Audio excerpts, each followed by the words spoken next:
Hi guys, a little introduction to my channel. RS Junkie, my name's Rory, and today we're going to be jumping into a part one of a build series of building an Aprilia RS125 SP. SP meaning sports production, and yeah, let's get straight into it. Here's some of the bits that we've got sort of ready for the build. So we've got all the sort of bracketry here. This has all been powder coated, so I need to unwrap all this. But I've just been a bit slack on it. I haven't actually done anything with it yet, hence the start of this video. But yeah, so we've got all the front subframe, handlebars, all the bracketry, all that sort of stuff, rear subframe. We've had the seats recovered as well. So yeah, all that sort of stuff's ready to unwrap and ready to go. Swing arm halves polished, including the frame as well, which we bead blasted all the inside of the frames to get it all sort of like nice and clean and uniform. There's a little bit of polish sort of still stuck in there that I might get out with a bit of brake cleaner and an airline. But as you can see, it's looking pretty tidy inside, especially all the little webs here, sort of all inside.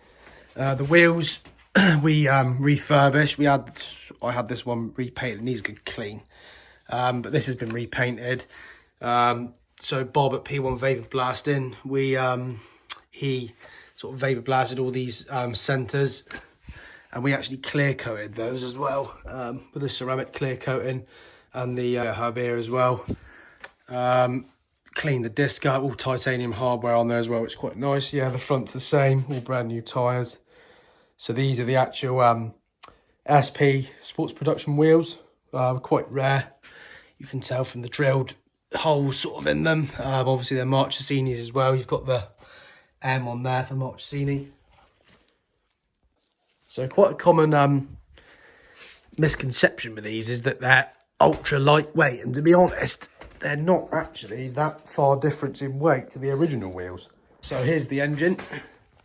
So we've actually got a few little trick bits on it. So we've actually got an RS125 clutch cover, which is a two-piece design. So unlike the standard sort of one-piece clutch cover, you've got a removable second piece here.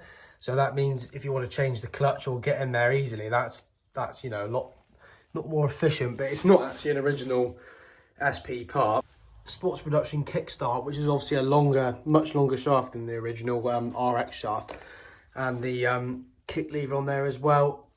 Before everyone goes absolutely mental with my cylinder, that's an old one which I used on a previous build. That will be changed, and I am looking for the 220L cylinder. Got the original SP oil catch tank or oil breather tank. So yeah, that's also quite a rare little bit that the SP's had. Another thing as well is the SP came with an 8400 rave box, which also could be found on RX models. But now that's another little bit that I've got, which is quite nice condition as well.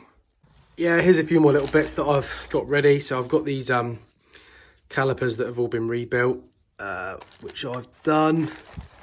Again, Bob at P1 Vapor Blasting, he Cerakoted these, which is a ceramic coating, which look fantastic. But yeah, nice thin coating. Obviously it doesn't affect any of the mating surfaces or anything like that, which is brilliant. And yeah, they build up lovely. They look brilliant as well. Long lasting, it won't flake off. It's chemical resistant as well.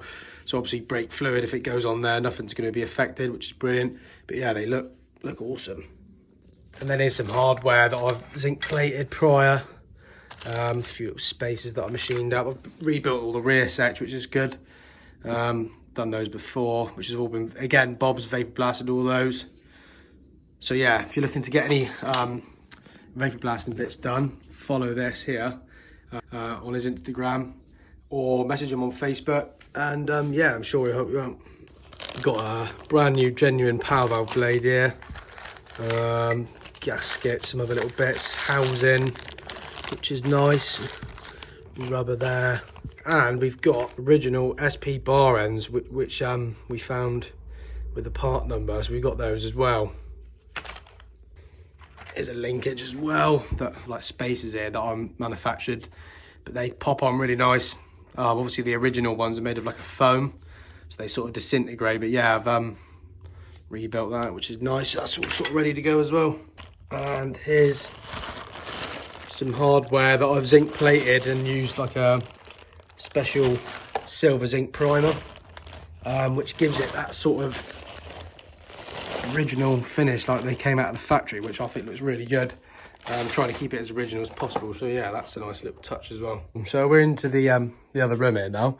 So we've got the swing arm halves assembled on the bench. So yeah, let's chuck these together. So for these, I'm just going to use the old stainless hardware, which has all been ultrasonic cleaned, and they're all sort of looking quite nice. So yeah, I'll chuck these together. So yeah, that's the swing arm all bolted together, like so. And yeah, looking pretty trick.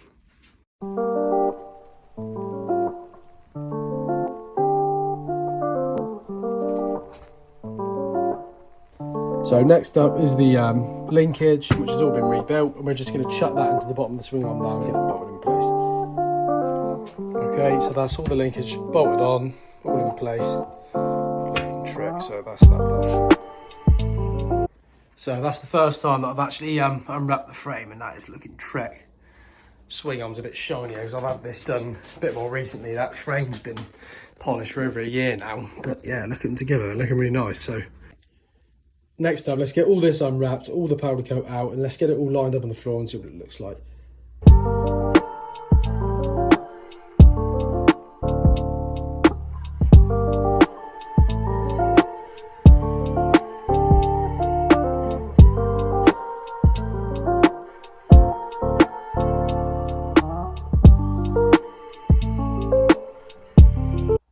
Rear subframe on, looking pretty trick. For anybody that knows, you also might be thinking as the shock, but the SP shock, I had that in the other room there. But we got that part too. I'm probably going to get this rebuilt and serviced at some point as well, but that's we'll get into that in another video. Another thing as well, I was going to fit the front subframe. I've got these little top hats that fit either side of the frame here, and they always go pretty horrible, to be honest. So maybe in this video we'll jump on the laptop, get into CAD, we'll design some of these and get some printed off in some flexible filament on the 3D printer. So yeah, we'll jump into that now actually.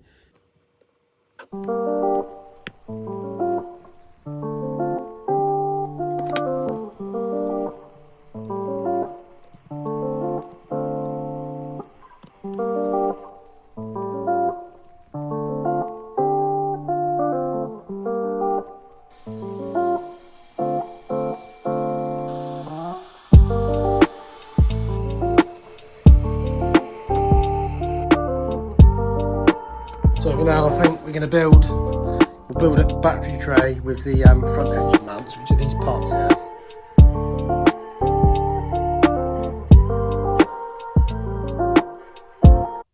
So we just put the frame on its side a minute, and we can just sort of sit this into here and bolt that into place.